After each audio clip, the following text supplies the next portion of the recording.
our little go live is going to come up in a minute or two, and I think it I has yeah, already. I sees it. Do you see it? Do you I see it? do. I Awesome, sees it. awesome, awesome, awesome. Well, ladies, I hope that you have had a wonderful week. Actually, a wonderful 2 weeks because we had a replay last week. Did you have a good holiday last week? Yeah, it was restful. Yes. Restful, restful. Did you Yes. enjoy? You enjoy being off, Ruth? Yes, I did nothing. I promise you. I've been watching my step count because my toe, so it's been going up and up. That day I think I did maybe like Good. 2,000 steps. I might have walked to the bathroom a couple times. That was about it. So it was a great day. I've got to get back on the grind or the path or whatever you want to call it because I Hmm.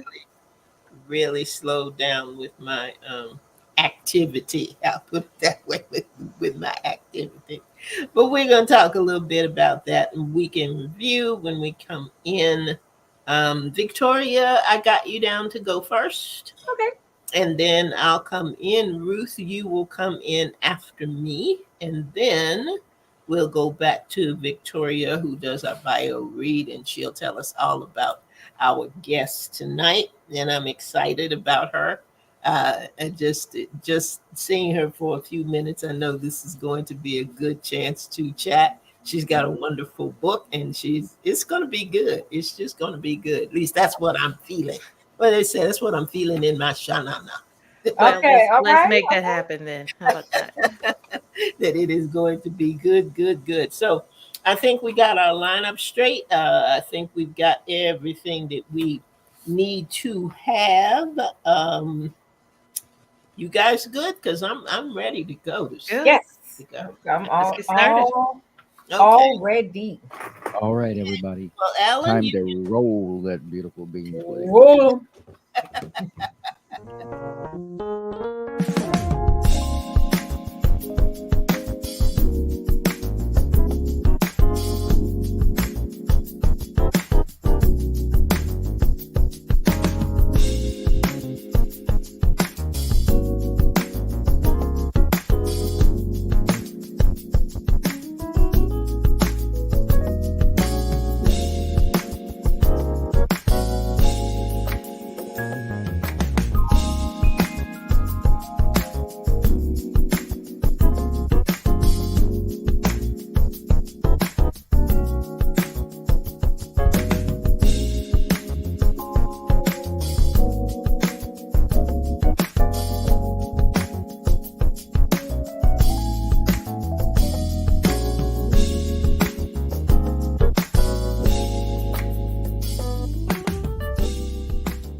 good evening, good evening, good evening, everyone, and welcome to Authors Up, which is our favorite place to be on Sunday evenings at 7 p.m. So is. And I am here with two delightful ladies.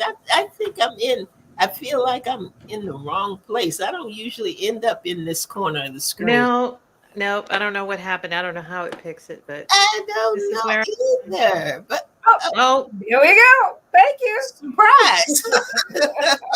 need a Okay. We had a warning genie. next We had a time. genie We all moment. right. We had a genie moment. We blinked Is that- and it happened. there it is. There it is. Uh, Well, I tell you what, it's good to be here. We've had a holiday since we were last together. Lots of different things going on all the time with your host. Ruth, how have you been doing? You been doing good? Yeah, I've been doing good. Been busy. All right, all right. And Miss Victoria, Queen Victoria, how have you been doing? Queen is okay tonight. The Queen is okay. All right, very good. Well, we're going to let the Queen start tonight. So, why don't you tell us a little bit about your weekend review? Hey there, Pastor Lear. Good evening. Hey, glad to have you in the house tonight. And I see Linda Cooks has popped in as well. Everybody. Good evening to you two ladies, and we'll see who else joins us tonight. But Victoria, come on, tell us about your weekend review. Tell us It's about what's been going on in the Queen's world. it's been interesting. It's been quite interesting. Oh, let's see. Well, I'm gonna give you good stuff because I'm not gonna go with the bad stuff this time. But life has its ebbs and flows, you know. So, and one of the joyous moments that I received was I was able to move offices at work. Um, I have been in literally a closet. It was a closet that they cleaned out and made an office, and it still got a closet behind me. And there was still, supplies and things in that closet. So I was literally in the closet. And the Wow. superintendent, I didn't complain, but the superintendent came by, and we have where I'm about to have a new supervisor, and there was a position that was going to be filled for, and that person was going to go in that office, but I understood now that position was going to be frozen. So I said, I'm gonna make a bid for that office. So I was going to write him an email and all that, but he happened to come by just to check on everything, see how it was going, and I said, "Can I speak to you for a moment?" And he said, "Yeah." I said, "Is there any way I could have that office?" And I went, just lay it all out. Can I get out the closet? And he said, tell Dr. Pittman, which is the other supervisor, he said, tell Dr. Pittman that I have approved your move. And I want you to make it happen as soon as possible. I said, oh, okay then. Thank you. I was like, yes. So the last week has been moving into my new office, and it has a window, guys. Oh, I'm out of the closet. you're free at last. Yes. Oh, So, I'm really happy about that. Your space really makes a difference, and how you were. And I've been in the club. I've been pumping out my work. I will do my work, but it just feels so much better to be able to look out, have the sun as a natural light, and I just feel better about going to work. So I'm just excited. It's the little things, and it's not a big old office. It's still not a big office, but I have a closet. I mean, I'm out the closet and I have a window. So I thank God for that. It's the little things, y'all, that make me happy, not the big ones sometimes. Little things, I tell you, that is something. That is something. So what about you, Ruth? Oh, Ruth. Okay, I thought Ruth was next. doesn't matter. I can be. I mean, Oh, okay. I'm sorry. Did I write it down wrong? Okay. Go ahead. well, I was still coming up with mine. So, Andrea, you go ahead. Well, mine isn't hard. I didn't do anything. I decided that last weekend I would take Friday, Saturday, Sunday, and Monday and not actually book anything. And You. And you? it was wonderful. What'd you do? It was amazing. I did some writing, but basically I didn't have anything calendared. Right. So actually, one day after I had my prayer time in the morning, I said I didn't say, but God directed me that from 6 o'clock, because you guys know I get up really early. So I was up about 4:30, 5 o'clock anyway, for no apparent reason. But he said from then until noon that whoever I thought about to pray for them. Okay. And that's what I did. And it was just wonderful because not only did I pray for some folk that I hadn't talked to for a long time, but just names just kept popping up. And when I prayed for different people, it was gee, I needed that this morning, or I'm so glad you called, or that kind of response. So it just was a reminder to me that sometimes when we think we have nothing to do, there is an assignment that Come is on. more important than what you had on your agenda or what you had on your plate and your palette to do. So I really enjoyed those 4 days. I look back on it and think, oh, gee, I should have done this and should have done that and I didn't do the other. But I absolutely did not spend any time in those places and spaces. I was like, oh, you should have done that. Yeah, probably. But we're not going to lose any sleep over it. We're going to move on to the next thing and get some other things done. So it was really, and that is something I rarely do, Mm-hmm. to come off of all of my programs and all of my little things like that. But and I had told my audience in the morning, I'm just not going to be back. I'm going to take this time, really just take this time, and be led by whatever he tells me to do. If he tells me to just sit in the chair, that's what I'm going to do. And I just enjoyed those days and enjoyed Good. time. And one thing I will say, I listen to you all, and if I thank God for anything, it's retirement. I am so glad that I don't have to ask anybody about office space and rooms and time off and all that. The I'm counting. I'm interesting counting. I'm thing, counting my years now. I'm counting. I'm the counting. interesting thing is I am busier probably than I Then was when you're when I working, was working, but it is all by my design. right? And I really enjoyed that. I enjoyed that so much. So it was a good time for me. I see Nikayetta has popped into. Hello, Nikayetta. Good to have you in the house this evening as well.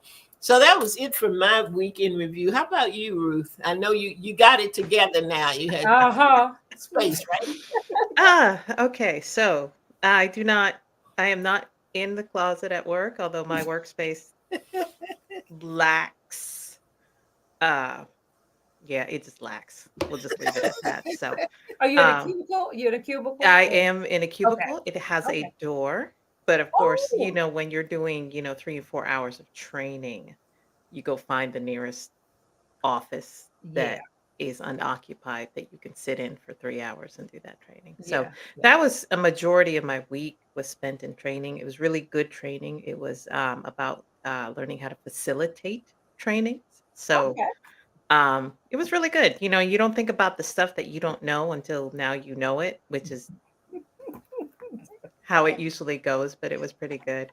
Um, I will say I am looking forward, and my birthday is not this coming Saturday, but the following Saturday. Gonna be 49. Okay.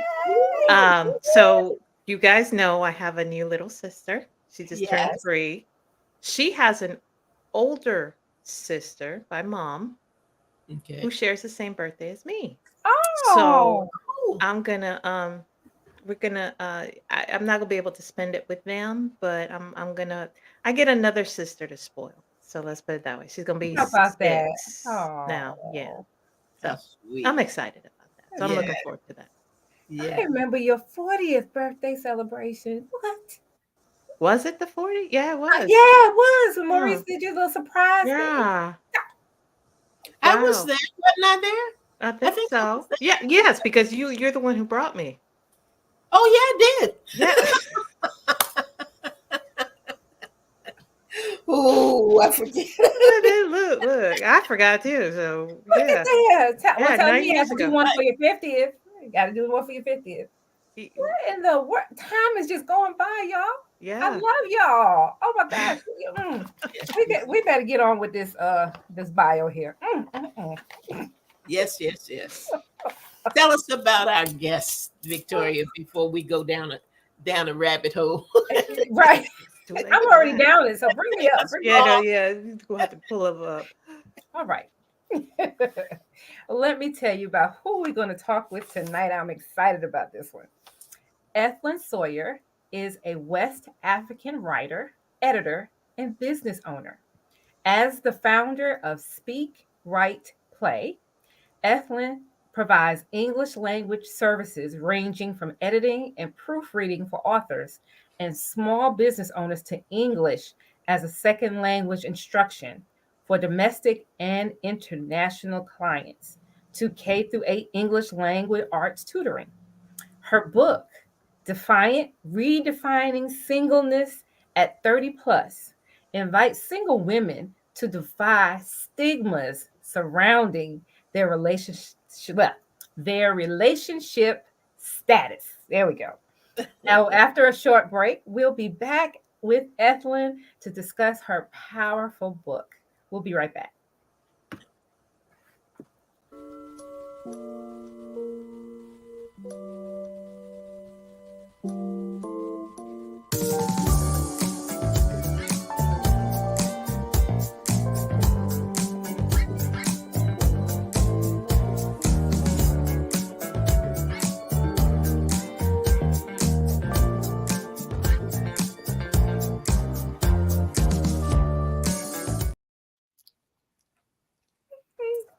Hi. Okay, we're back. That was a little abrupt. That is all right. Welcome, Ethelyn. Thank you. We are so glad to have you. I can Yes. honestly say I think we all enjoyed your book. Yep. Yes. I'm not gonna jump in and give Victoria's catchphrase just That's yet. okay. You can. Well, I have some questions. I don't want to, Yeah. jump into anybody's lines. So, but I will start. I'm going to read some excerpts from your book. They're really short ones, but I think, we'll start with the first one, and then I want you invite you to tell us about your book. You said Okay. society will tell you that you need a spouse to be happy and live a fulfilled life, but that is far from the truth. All you need to be is in the will of God. Amen. Thank And I you. think that about says it concisely and just perfectly. But go ahead and tell us about your book. So, redefining singleness at 30 plus. It started off as a series of letters that I wrote leading up to my 30th birthday. And I wrote them to my unborn daughter in the event that she was creeping along and, was approaching her 30th birthday and was still single. And I didn't, I look at the way society is now and women this, women that, and, all these gender roles and things that are happening. And I didn't want her to grow up thinking that she was weird or strange. There was something wrong with her because she wasn't married if she was approaching 30, because 30 seems to be that number, right? And so I wrote it just to chronicle my experience leading up to my 30th birthday. And it's like, yeah, I'm 30 and single. However, and it's the however that I really wanted to highlight in this book. Okay. And I think you did a great job doing that. Let's talk about 30 because and here's another excerpt that I love. It doesn't okay, being 30 and single doesn't seem quite like the scary monster I thought it was. I literally feared reaching this day because I thought everything about my life would change. Once I turned 30, I imagined my skin would start becoming wrinkly, my ability to hang with my younger friends would become almost non-existent, and a new level of maturity would automatically kick in.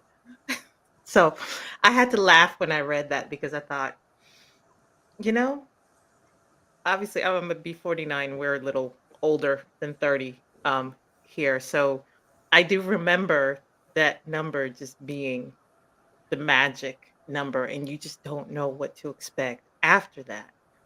Um, just what brought on, what was your experience prior to that? One of my other questions, and I think it kind of goes with this, were these stigmas that you came across, were they geared towards third culture kids, like you mentioned, certain demographics? Do you think it is society across the board?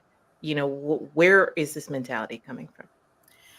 So I'll say growing up, and even in my college years, throughout my college years and early young adult years, I never really paid attention much to relationships. I was focused on other things in life. So I'm living my life, I'm enjoying myself. And it was almost as if one day I woke up and it was like, oh, I'm about to be 30.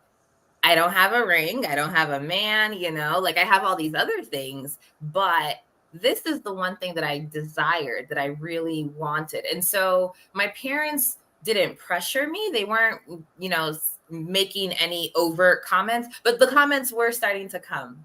And so it was almost like, we're not rushing you to get married, but we would like some grandchildren, right? And it wasn't all the time because I lived away in a different state from my family. But, starting to hear these things, and I'd go to a church. I used to go to a church, and occasionally I visited, and the older women in the church, would say, are you seeing anyone? What's going on? Should we be planning? Should I be getting my suit ready, my dress ready, my ankara ready?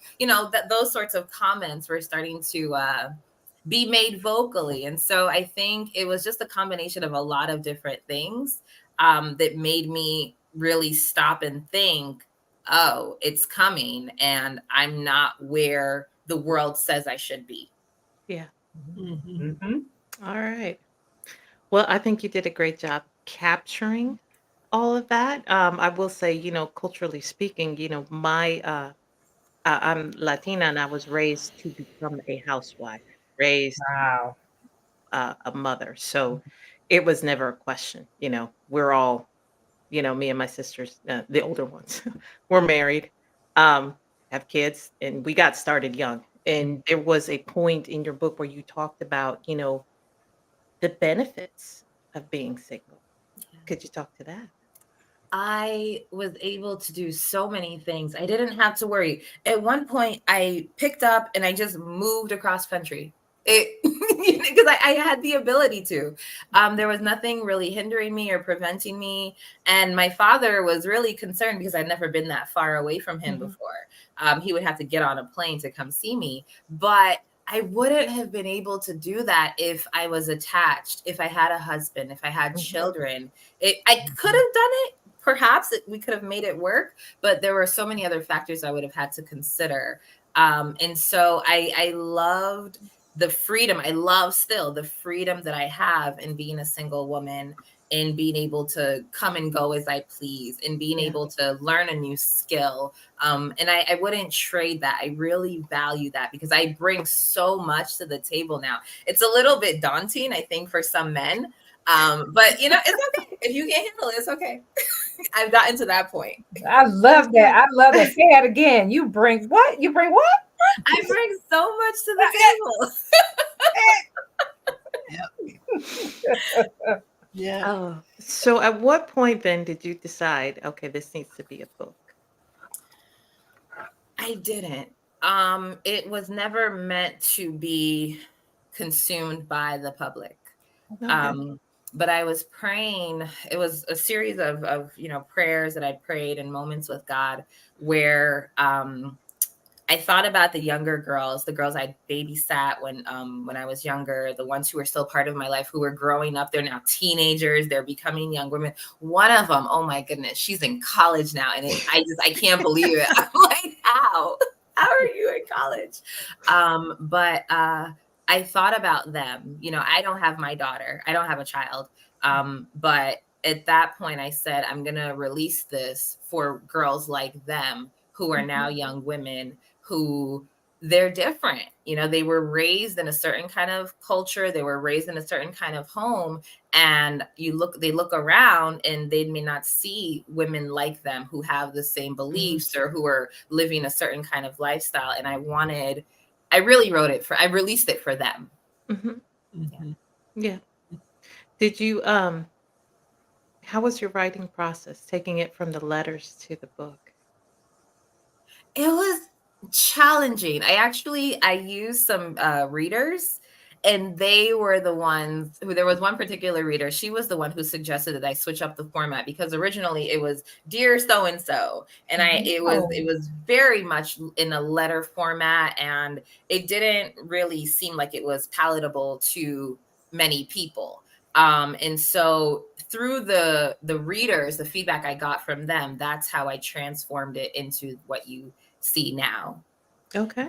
Mhm. Okay. So I got a couple more questions. I'm gonna move you over to Andrea. Let's talk about your blog, Single Life Navigator. Yes. So how is that an extension of your book, of what you're doing, of just you as a brand? So when I started Single Life Navigator, the vision was for it to become a global community. And I found that it served actually probably for myself as a way to just release the experiences I was going through. I talked about finances. I talked about my identity. There were so many different things. And, I received comments and emails from people who were like, oh my gosh, I can completely relate. But I found that what I thought was going to be like this mass movement of single women who are 30 plus, it ended up being a space for me to just speak about what I was going through when I was going through it. Okay. Mhm. All right. So let's switch to publisher mode. Mhm. Talk about your publishing for a second.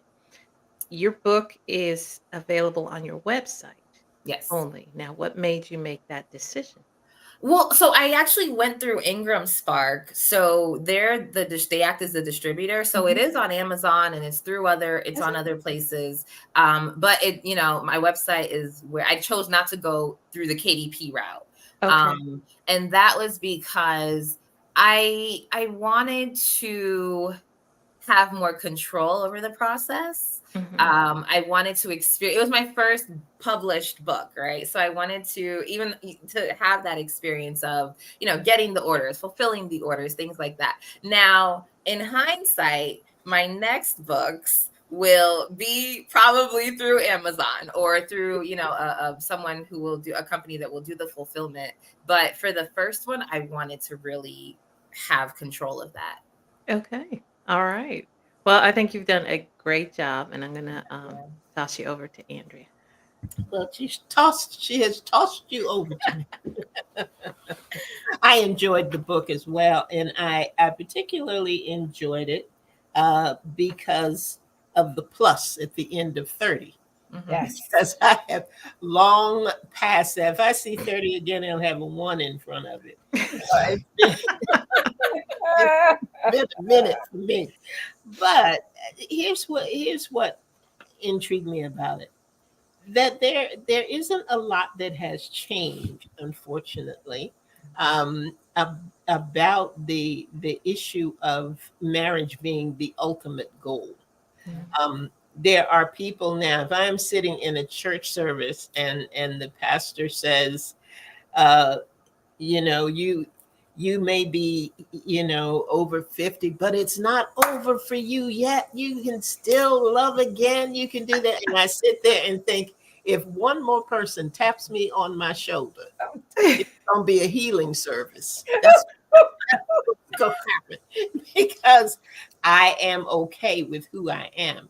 And that's one of the things that I love about the book is as you go through the chapters, you learn to discover that you're okay with you. And I think that is a good lesson to learn as you're going through this process and going through what society says you ought to be thinking about and you ought to be doing, and being made to feel that you are less than in some way. So when I hear you say tonight, I've got a lot to bring to the table. Come on. I think that if women 30 plus, 35 plus, whatever age and stage you're in, if you can grasp and embrace your value, and that's what a lot of this is about, at least for me, at least as I read it, be able to embrace your value, then you can combat some of that, and I'll call it negative energy. Because every time somebody makes a statement like that, it does something to you. Yeah. It really does something to you. So as you were writing the different chapters and highlighting the good stuff and the things that you do, tell me what you feel are the most important thing to remember as you are approaching 30, over 30, because like I said, you go through it just because of the way society is. What maybe just give us 2 or 3 things that you think are the most valuable to remember in this journey, so that you end up healthy and end up at that spot where you can, put a smile on your face and say, "Oh, I got too much to bring to the table for this." I think, one thing to keep in mind is that there is life after marriage and children, right? And so I've spent time with couples who have been married 40, 50 plus years. And once the children left, they had to go through that process of figuring out who they were all over again, because their life so much was, focused on their children. And so marriage is great. Marriage is wonderful. God desires, God says, go get married. It's not good for a man to be alone, but like who you are as a person is also important. And so hold on to that, hold on to the dreams. It's important to hold on to the purpose, you know, the things that you love. And, you know, children are not, marriage and children are not the end all be all, because there's so much more that God has for us. There's so much more that we're called to do outside of just being mothers and wives. And I think the other thing to take away is that who we are can never be defined by what we have or the roles. You know, I know people who are really big on titles. So they climb that corporate ladder and then they get to the very top and they're still miserable. Mhm. Right. So knowing who we are and pursuing the things that make us happy, that's the good stuff in life. Because those roles can be taken away. The things can be taken away. How many of us lost so much when COVID hit? How many of us are still losing because the economy is just terrible? So I think, you know, the major takeaway is be firm in your identity and who you are. Mm-hmm. And I think that's great. And I think the other point, the point that you've made is not just with these titles and everything, but each of us is created for a purpose, for a particular purpose. Yes. And for me, I had to settle on the fact that my purpose may not have included that. Yes.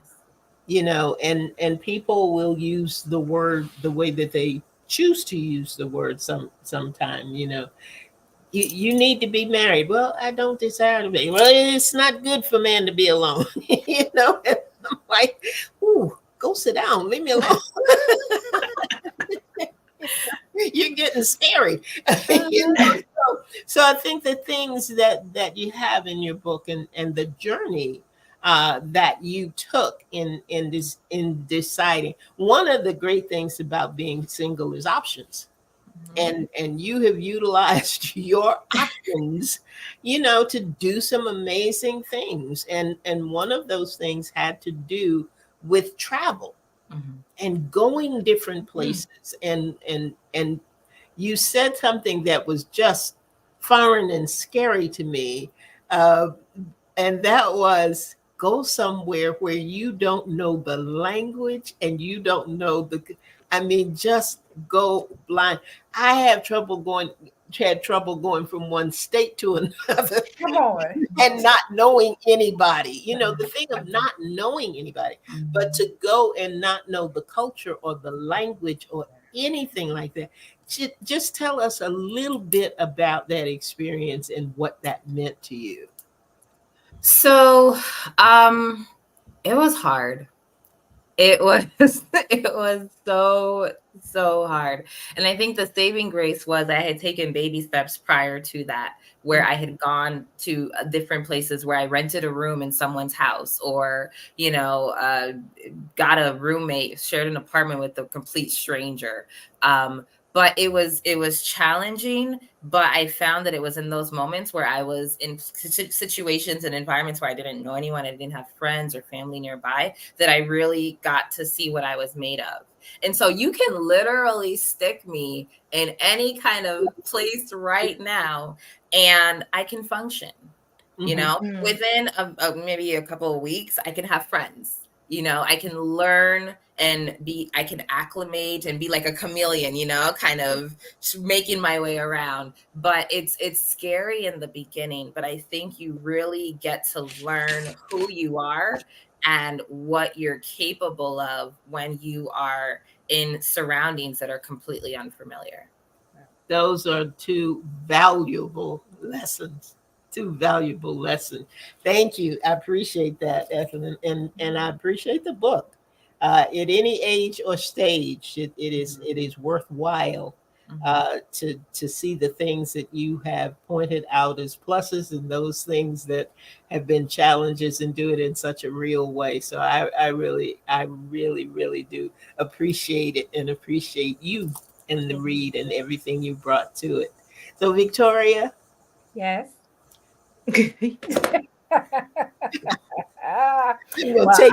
I'll take your crown, Victoria. I'm just gonna say it right off the bat. Get the book, y'all. Get the book. Get the book. Get the book. Yeah. I'm going to say I did not have my first child until I was 33. So I identified with everything this book has to offer. I wish I had this book when I hit 30 and was childless and manless. And it seemed like I was made to feel like I was less than everybody. All my friends that I grew up with at least had one child, were married. Even my siblings, I was the only one in my family without a significant other or children. And I experienced some of the things that you wrote about in your book and feeling like, oh my gosh, and I'm telling you, my biological clock, I'm sure you guys heard it wherever you are. But people made you feel like this, and your book was so honest and transparent, and to me it was very touching and refreshing to read it and to hear how you felt. And because I'm telling you, it was like it's a mirror to my life. The only thing that I wish I had done differently was I didn't embrace my singleness. I didn't embrace it. I was so busy thinking because of the stigmas, and I went to a church where, you don't talk to somebody's husband, especially you're single. I kind of went through that too. They made you feel like, okay, why are you talking to so-and-so, because you're single. And I didn't get invited. I didn't get invited to the barbecue because I didn't have a spouse. I've been through that. So it's amazing. It's just amazing. Would you tell us this line right here got me. You said God blessed you with singleness. That just struck me. I was like, wow. I didn't look at it that way. So could you just talk about that? How do you feel like God blessed you with singleness? So I was growing up, I desired to get married at a young age, like 18. I was like, I'm gonna go to college, I'm gonna, meet someone, and we're just gonna have all these babies when I'm young. I'm gonna be a young mom, a young grandma, and that was like my thing. And I look back over my life, not just at my accomplishments, but at the growth. Right. I wasn't, when I wrote this book, I wasn't the same person I was when I was 18, when I was Right. 20. Right. I had matured. I had had experiences that had really shaped who I was. And so being single, having the ability to move, having the ability to learn about myself, to grow in my faith, all of those things, I stopped viewing them as negative things. They were really blessings because, like I said, there's no way I would have been able to become the woman I am at that point, the woman I was, without having not been attached to someone. Right. Mm-hmm. Right. I love that. I love that. And what I liked about the book too is that I got out of it that you definitely have God leading you all the way. Mm-hmm. And that comes out in this book. That and I didn't do that either. I was like, what happened? I thought I was living a God-led life, but I was more focused on what I didn't have. And I love your book. You took the story of the blind man who was given sight, and you applied that to talk about the appointed time. Can you talk about that just a little bit? Because that was really a significant story. And I saw it in a different light once I read what you wrote. That is by far one of my favorite Bible stories because when someone is born with a defect or with this, with that, or what have you, however we label it, we always think there's something wrong with them, right? And in the Bible, the issue was people were around him and they're like to Jesus, well, who sinned? Who messed up that this man was born this way? Like, who should we blame that he's not perfect like us? He doesn't have, he's not quote unquote normal. And it's surreal because like the Bible literally says, the word says, this happened so that God could be glorified in this moment. So nobody sinned, but he was born the way he was born so that at this appointed time, God could get the glory. And so you know, there's no sin in being single. You're single until the point when God says that you can get married, you can have a spouse, because that's the time he desires for you to do it, if that's within his will. Because you know, I'm gonna get all worked up. Come on, bring it. It's not a sin, it's not a curse. There's Right. a purpose to being single. You know, Right. Paul says that it's better for me, he's talking about himself, that I am single, because then I can focus my attention on God and the things of Yes. God. Yes. And so if we're just thinking about marriage and all of these things that the world says we should be thinking about, then we're taking our eyes off of God. God could be have all these things for us to do, all these lives to change, but I'm just sitting here like, what with me? I don't have a man. But there are so many lives you could be changing right now. But I'm still like, I need a man. You don't need a man, right? And who knows? You could meet. I'm getting worked up again. You could meet that man as you're doing that call, as you're walking out that calling, right? But if we don't shift our way of thinking and, you know, reframe it, then who knows how many opportunities we miss out on. Right. Good. That's what I'm talking about. And to be completely transparent as well, like while I said that I wish I had your book at 30, here I am, 59, finding myself single again. I am, about to be divorced. And so your book is right on time. It's right on time for me to remind myself that I am okay. I'm okay. And I have a lot to bring to the table. And my table is full, and that God has a purpose for my life. That I am complete and whole in myself. And I will definitely be referring to your book a lot. I'm telling you, right? Get the book. So, and I like that part. I like that it is single, whether you're divorced or never married, this book applies to you, and get the book. Would you, and you spoke about it a little bit, but would you let our listeners and our viewers know how they can get the book and how they can get in touch with you? So the book is available on my website, ethlynwrites.com.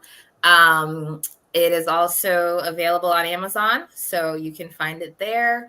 And as far as getting in touch with me, ethlynwrites@gmail.com, Twitter, ethlynwrites, Instagram as well. All right. Could you show us the book? I asked you earlier, did you have the book? Can you just let us see the book? Yes. Defiant, redefining singleness. Yes. I like. Could you discuss the envelope? Oh, the woman in the yeah. What does that mean? What's that SLN mean? So SLN is Single Life Navigator, and that is the community that I started to create. I desired to create online of women who were 30 plus, single, divorced, widowed, what have you. But figuring it out and realizing their purpose once again. Yes. I like that. I have to get me one of those books. I need you to design a T-shirt. I can put on, say, I'm a single life navigator. Come on. Well, I thank you so much. I thank you for writing the book. Thank you for putting your heart and your soul into it. And once again, you have proved that no one can tell the story like an author can. And you said you got all worked up. We were loving it. You were telling how you really feel, and you have a passion for this subject. So I pray that God will continue to bless you as you bless others, because this is a subject that needs to be talked about. Not everyone is going to get married. Not everyone is going to stay married. Not everyone is going to have children, but you are okay. And that's the message your book gives. You are okay. And you remind everybody to take care of their health. I'm telling you, with that chapter really spoke to me as well. So y'all get the book. I'm done. I'm done. I think the important thing to remember too that just has stood out for each of us is you have something to bring to the table. You have a lot to There bring is to the table. so much, Yeah. a lot to bring to the table. There's so much within each of us. And sometimes we gloss over it and sometimes we miss it completely Mhm. because we are looking for something else to define us. And Mhm. your book is a reminder for us to just find your own identity, be comfortable with who you are, embrace who you are, and live a full, healthy, and whole life. Yeah. Ethlyn, thank you so much. It has been a pleasure having you on tonight. Your book is well worth the read wherever you are in your journey, folks. This is a book that you will want to read. There will be moments of self-discovery in it that you will say to yourself, man, I'm glad she wrote that book because I see myself right there. Yes. That is a wonderful, wonderful place to be. So, is there any final note that you would like to leave with our listeners before we close out tonight, Ethlyn? So I've actually had to go back and reread the book myself. And the final thought is just it's a journey, right? It's a process. There will be moments when being single doesn't feel great, right? Embrace those moments. Don't run away from them. Don't shy away from them. But then don't stay in that pit, right?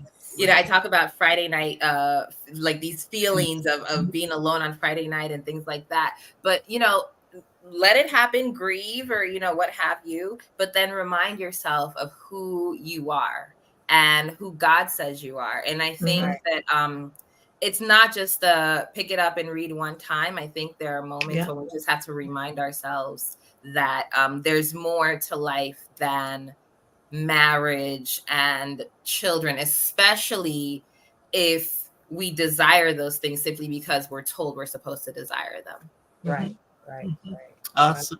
I love it. We had a couple of comments. Someone said on the Facebook, love this guest. A great interview. And so I echo that.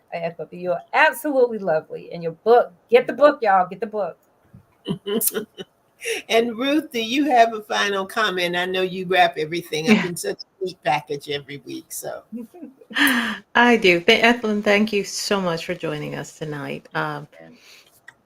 I just want to say, I just also want to thank our viewers, our listeners from wherever you are, not just on Facebook, but whether you're listening to us on SIBN, watching us, or on our podcast. Thank you for joining us. We wouldn't be here without you.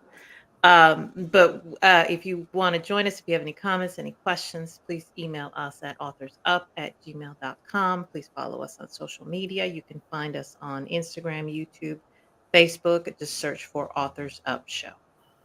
all right, that's it. That is it for us for tonight. I echo everything my co-host said, and Ethlyn, it has indeed been a joy to have you on, and we hope that you will come back and visit with us again. I know there's another project in there. Yeah. I forgot to ask about that. I forgot that. Oh, is there another book? It's for children, though. The children's books. All right. That's okay. Let us know what you're doing, and so that we can share it with our listeners and our viewers. Okay, guys. Well, that is it for us for tonight. Again, thank you so much for being with us. We will be here next week at 7 p.m., our favorite place to be on Sunday nights. And we hope that you will take time out of your day and join us next week as well. If you did not have an opportunity to hear all of the broadcasts, or if there's something that you that really struck your heart or your mind and you think, gosh, I wish I I didn't grab hold of that the way that I wanted to.